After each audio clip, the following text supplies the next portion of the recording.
Assalamualaikum warahmatullahi wabarakatuh. Kali ini saya akan kembali memperkenalkan tentang dunia perpenyuan. Kali ini tentang fenomena atau apa yang terjadi setelah tukik keluar dari sarangnya. Jadi tempat dia menetas menuju pantai dan apa yang terjadi setelah dia ada di dalam laut. Jadi supaya saya memperoleh informasi, data dan dokumentasi tersebut, saya mendapatkan beberapa ekor tukik dari saudara Yusri Mampia yang melakukan kegiatan konservasi. Ini untuk kepentingan ilmu pengetahuan. Jadi beberapa ekor itu saya minta ambil dari Mampia, terus bawa ke Pambusuang di Pantai Palipis, lalu mendokumentasikannya. Diletakkan beberapa meter dari garis pantai, terus mengamati penyu berjalan dan apa yang dia lakukan setelah berada di laut.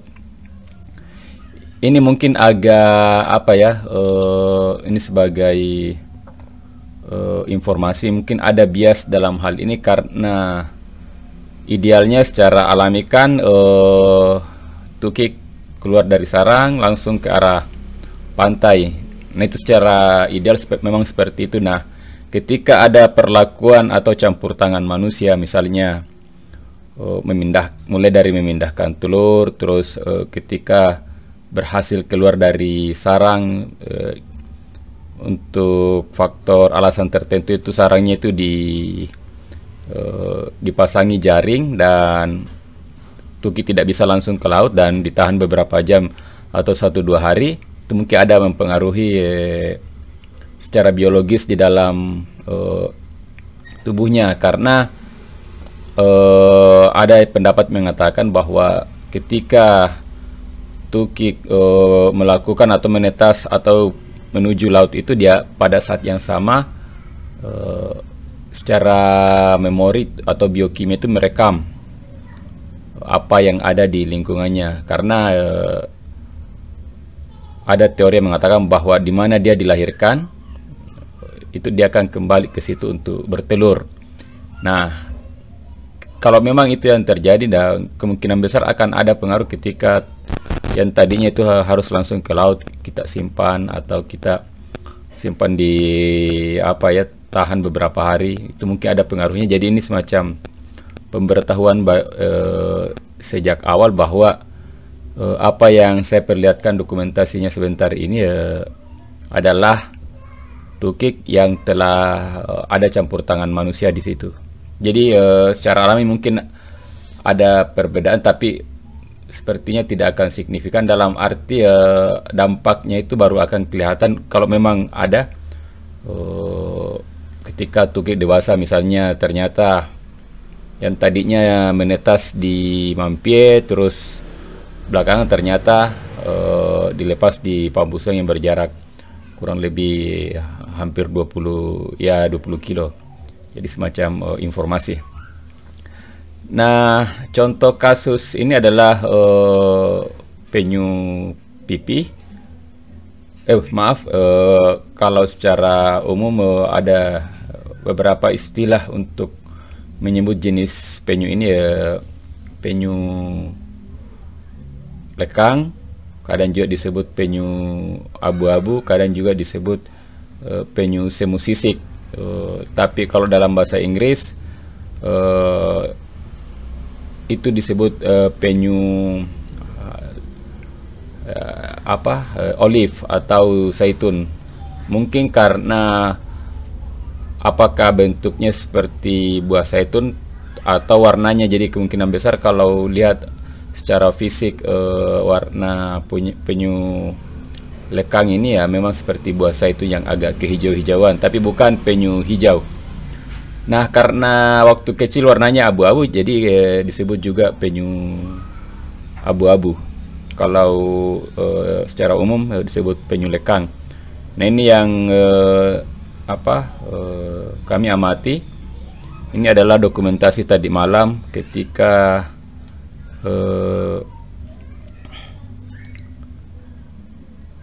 tukik sudah berebutan untuk keluar dari sarangnya. Nah, ini beberapa saat saya melakukan pengamatan, itu yang lolos atau berhasil keluar dari sarang itu cuma 1-2.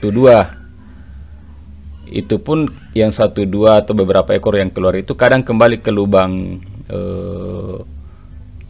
sarangnya itu. Nah, dugaan saya itu kemungkinan besar karena waktu saya mendokumentasikan ini ada sumber cahaya yang relatif tidak alami atau sepertinya cukup kuat, meskipun kami sudah melakukan menggunakan lampu yang berwarna kemerah-merahan. Nah, itu kemungkinan membuat penyu untuk tidak tahu harus kemana, karena dari percobaan termasuk ini, dan setelah penyu keluar itu ternyata itu penyu anak tukik anak penyu ini sangat dipengaruhi oleh cahaya. Jadi seperti ini kan ada yang kelihatan kembali ke lubang, tidak menuju ke arah laut. Kalau yang di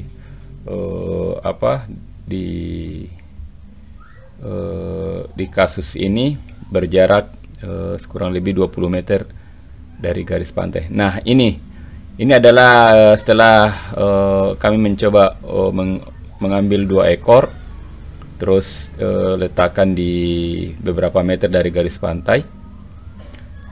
Awal-awalnya penyu ini memang mengarah ke laut, tapi ketika ada cahaya senter itu dia berbalik. Jadi ini dia mengikuti arah cahaya.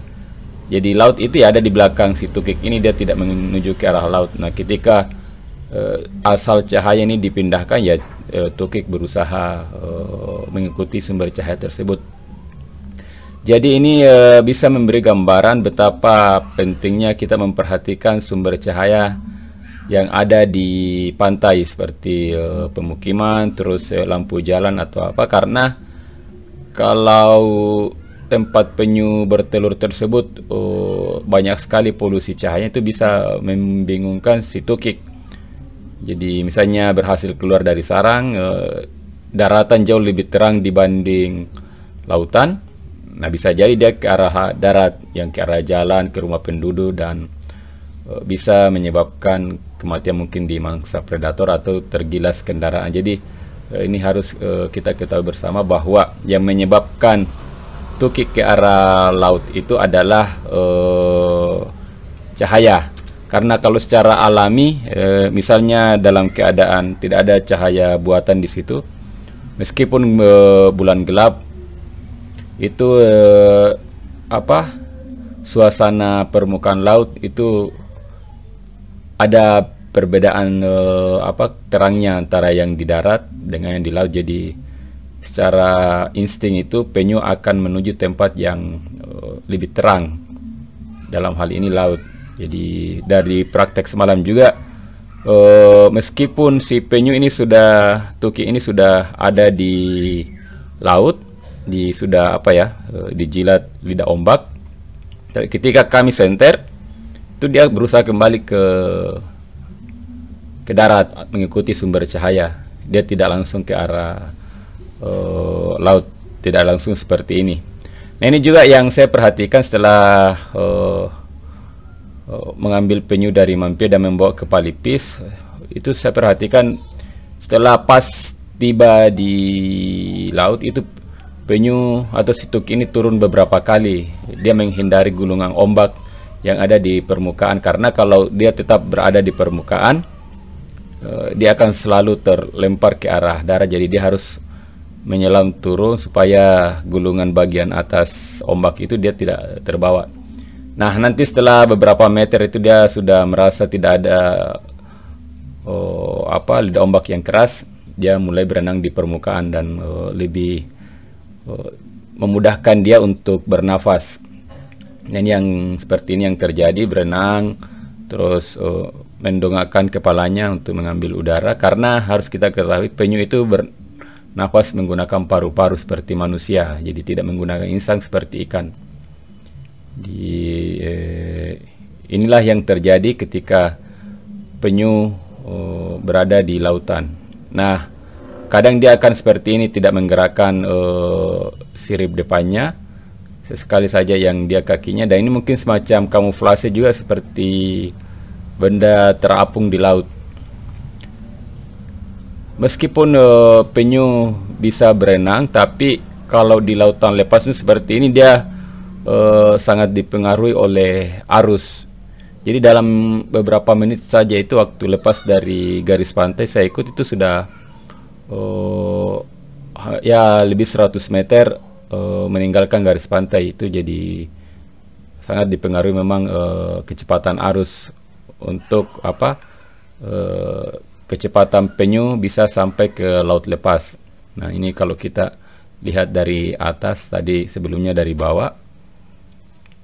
Nah, idealnya itu, atau secara alami itu, penyu abu-abu ini, penyu lekang ini keluar dari sarang itu malam hari, jadi meminimalkan dirinya itu terlihat oleh predator. Ini dia sudah berbaur sampah laut, khususnya yang lamun ini.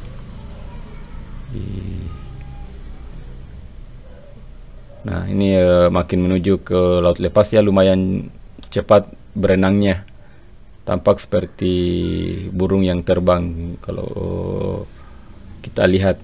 Jadi dua sirip depan itu sebagai alat kayuhnya, dan belakang itu sesekali juga berfungsi sebagai kayun, tapi perannya itu sebagai kemudi, itu yang sirip belakang.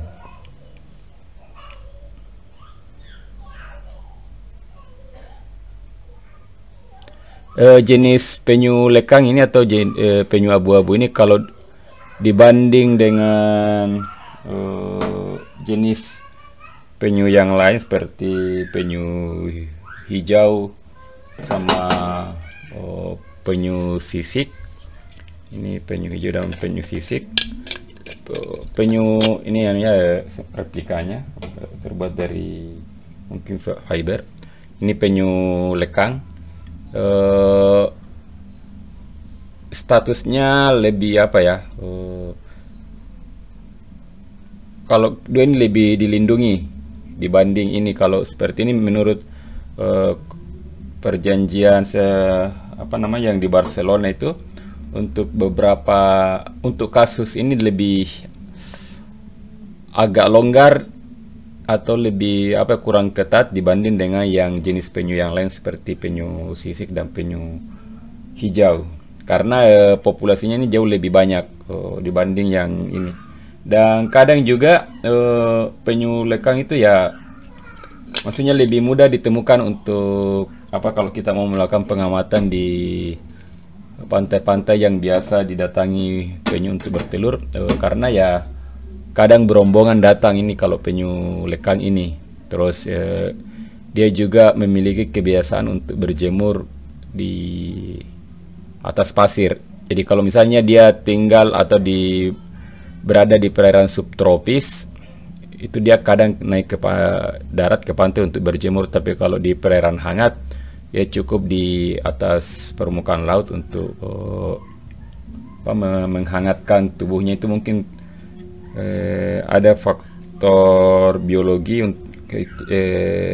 faktor panas itu supaya dia tetap hangat. Mungkin ada proses di dalam tubuhnya yang membutuhkan panas matahari. Jadi ini adalah replika penyu abu-abu atau penyu lekang atau penyu semu sisik.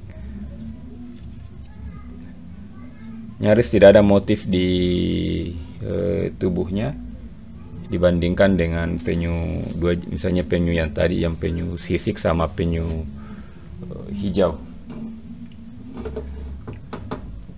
Saya kira itu untuk perkenalan penyu kali ini, yang lebih mengkhusus kepada penyu lekang atau penyu abu-abu, karena yang banyak diselamatkan oleh teman-teman yang aktif di usaha konservasi penyu. Dalam hal ini sahabat penyu di Mampie oleh saudara Yusri adalah penyu lekang. Terima kasih atas perhatian, dan Insya Allah nanti kami akan membuat episode yang lain untuk mengenalkan penyu lebih lebih dalam ke masyarakat. Tujuannya adalah supaya ada kesadaran bersama untuk menyelamatkan atau ikut terlibat dalam upaya konservasi penjelajah laut. Terima kasih. Assalamualaikum warahmatullahi wabarakatuh.